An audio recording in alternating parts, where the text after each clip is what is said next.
अस्सलाम वालेकुम स्टूडेंट्स, क्या हाल चाल है आप सबके। उम्मीद करते हैं कि आप सब लोग खैरियत से होंगे। 9th कंप्यूटर साइंस के न्यू टॉपिक के साथ, न्यू लेक्चर के साथ हाजिर हैं। आज का हमारा जो टॉपिक है वो 1.4.2 है, टाइप्स ऑफ टेस्ट डाटा। हमने लास्ट लेक्चर में देखा था कि टेस्ट डाटा क्या होता है, टेस्टिंग क्या होती है। आज हम टेस्ट डाटा की टाइप्स देखेंगे। तो डिफरेंट टाइप्स इन्होंने यहाँ नीचे देखी है, इसको देखते हैं। Creation of proper and sufficient test data is one of the key activities to improve quality of a solution। कहते हैं क्रिएशन पैदा करने को बोलते हैं of a proper and sufficient test data. सही और प्रॉपर टेस्ट डाटा को क्रिएट करना, वो कहता है एक की फीचर है हमारा, की एक्टिविटी है सोल्यूशन को इम्प्रूव करने का। आपने किसी भी प्रॉब्लम का सोल्यूशन निकाला है, अब आप उसको इम्प्रूव, उसकी क्वालिटी को इम्प्रूव करना चाहते हैं, तो उसके लिए एक मेन फैक्टर क्या है कि जो टेस्ट डाटा है वो प्रॉपर हो और सफिशिएंट हो। Each type of solution requires different data. Each type of solution, हर तरह का जो सोल्यूशन है रिक्वायर डिफरेंट डाटा, उसके लिए मुख्तलिफ़ किस्म का डाटा चाहिए होता है उसको टेस्ट करने के लिए। आगे उसने कुछ टाइप्स दी हैं, type of test data including valid test data. अब देखिए मिसाल के तौर पे आप एक पेज आपने बनाया है साइन इन करवाने के लिए, जैसे आप देख लें फेसबुक का पेज होता है, तो कुछ वैलिड डाटा होता है उसमें, मतलब आप उस अपना यूज़र नेम दें और ईमेल दें, ठीक है, ईमेल दें और पासवर्ड दें और लॉगिन कर लें, और आपका लॉगिन हो जो ये हो गया वैलिड टेस्ट डाटा आपका, जिससे आपने एक्यूरेट डाटा एंटर किया और देखा कि इस एक्यूरेट डाटा के लिए जो है हमारा सोल्यूशन है वो ठीक काम कर रहा है या नहीं कर रहा। It is the test data that compile with the input requirements of the algorithm। जो requirements होती हैं उस algorithm की, उसी input के साथ हम उसमें लेके चलते हैं। If an algorithm is supposed to take a numeric value between 1 to 100 as input, then any value between 1 to 100 is a valid test data। कहता है कि अगर हमने कोई एक एल्गोरिदम बनाया है जिसके अंदर 1 से लेकर 100 तक इनपुट जो है एल्गोरिदम ले रहा है, तो 1 से लेकर 100 तक जो जितना भी वो डाटा है होगा वो वैलिड डाटा होगा। इसकी मैं आपको एक एग्जांपल देता हूँ। हमने एक फ्लो चार्ट किया था जिसके अंदर 1 से लेकर 7 तक नंबर एंटर करने थे। अगर 1 नंबर एंटर करें, ये फ्लो चार्ट में हमने एग्जाम्पल भी पढ़ी थी, 1 नंबर एंटर करेंगे तो मंडे डिस्प्ले कराएगा, 2 एंटर करेंगे तो ट्यूसडे, 3 करेंगे तो वेडनेसडे, इसी तरह 7 करेंगे तो संडे, ठीक है। लेकिन 1 से लेकर 7 तक नंबर एंटर करेंगे तो वो वैलिड टेस्ट डाटा होगा, ठीक है। बट अगर हम उसको इन 7 नंबर्स के अलावा कोई और नंबर देंगे, या ये जो एग्जांपल बता रहा है कि हम 1 से 100 एक वो टेक कर रहा है इनपुट नंबर्स 1 से लेकर 100 तक, अगर कोई एल्गोरिदम अगर 1 से लेकर 100 तक देंगे तो वो वैलिड होगा टेस्ट डाटा, और अगर इसके से बाहर देंगे यानी कि 1 से छोटा देंगे या 100 से बड़ा नंबर देंगे तो वो इनवैलिड टेस्ट डाटा होगा। और इनवैलिड टेस्ट डाटा के लिए भी हमारे एल्गोरिदम को चाहिए कि वो एक प्रॉपर आंसर शो करे, या ये ना हो कि जब इनवैलिड डाटा एंटर किया जाए तो हमारा जो एल्गोरिदम है वो क्रैश कर जाए, वो समझ ना पता ना हो कि मैंने इसके ऊपर क्या करना है।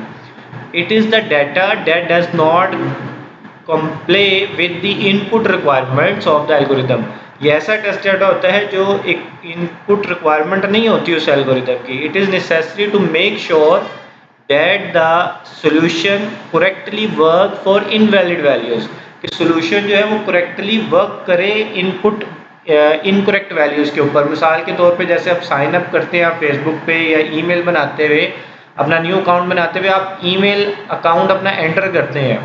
अगर आप ईमेल किस तरह होता है, क्योंकि आपका नाम लिखते हैं @gmail.com, और आप क्या करें, आप नाम लिखें लिख के छोड़ दें, ठीक है। तो ये प्रॉपर ईमेल नहीं है, ये इनपुट करेक्ट नहीं है, तो उसको उस पर एरर शो करना चाहिए। इसी तरह से जैसे अब ये ऊपर वाली एग्जांपल इसने दी है कि अगर वो डाटा 0 या -2 -4 -7 एंटर करता है, या 101 100 110 200 1000 एंटर करता है, तो वो एक प्रॉपर उसके लिए काम करे। ये ना हो कि वो क्रैश कर जाए या आपका जो एल्गोरिदम है वो रिजल्ट क्लोज कर जाए या वो क्रैश कर जाए या बंद हो जाए, बट वो उसके लिए एक वैलिड वर्क कर रहा हो, शो द रेलिवेंट मैसेज, वो एक मैसेज शो करवाए कि आपने जो डाटा एंटर किया है वो प्रॉपर नहीं है, वो इनवैलिड है, या यहाँ से लेकर यहाँ तक नंबर एंटर करें। Notification the user that providing input values are improper, कि वो जो वैल्यू आपने एंटर की है वो प्रॉपर वैल्यू नहीं है, प्रॉपर एंटर करें। अच्छा जी, boundary test data values, a solution is tested on extreme values, for example to calculate interest we can consider principal amount as zero और अ वेरी ह्यूज अमाउंट। मतलब जो boundary test data क्या है कि जो बाउंड्री, देखिए boundary क्या होती है कि अगर एक क्रिकेट मैच की बात करें तो बाउंड्री क्या होती है, हदूद, कि इस हदूद से बाहर जाएगा तो 4 रन होते हैं, ठीक है। इसी तरह हमारे पास डाटे की भी एक हदूद होती है, जैसे कि ऊपर वाले में इसने कहा कि 1 से लेकर 100 तक जो है ये क्या है, ये इसकी बाउंड्री है, मतलब 1 जो है वो नीचे की बाउंड्री है, इससे कम नहीं हो सकता, 100 ऊपर की बाउंड्री है, इससे ज़्यादा नहीं हो सकता। तो ये जो बाउंड्री होती है ये भी एक टेस्ट डाटा, इसको हम बाउंड्री टेस्ट डाटा कहते हैं। ये भी जो है हमारा, इस पे भी आंसर जो है वो एल्गोरिदम को बिल्कुल एक्यूरेट देना चाहिए। Wrong data format, it is wise to check how the system react on entering data in an inappropriate format. अब ये तो हो गया जो हमने 1 से लेकर 100 तक डाटा एंटर किया या 101 किया या 1 से कम कर दिया, ये हो गया इनवैलिड डाटा, ठीक है।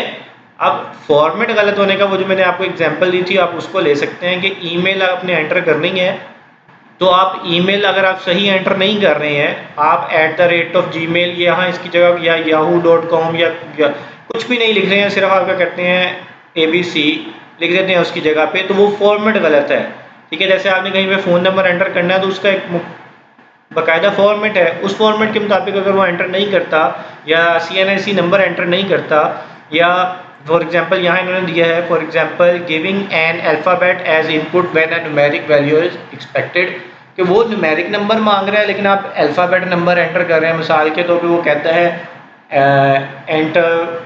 एंटर योर एज, किसी आपसे वो एज मांगता है और आप वहाँ पे कोई अल्फ़ाबेट एंटर कर देते हो, तो वो उसका प्रॉपर एक मैसेज, एरर मैसेज शो कराए। ऐसा ना हो कि वो आप ए एंटर करो और वो उस पर आगे चल पड़े लेके उसको।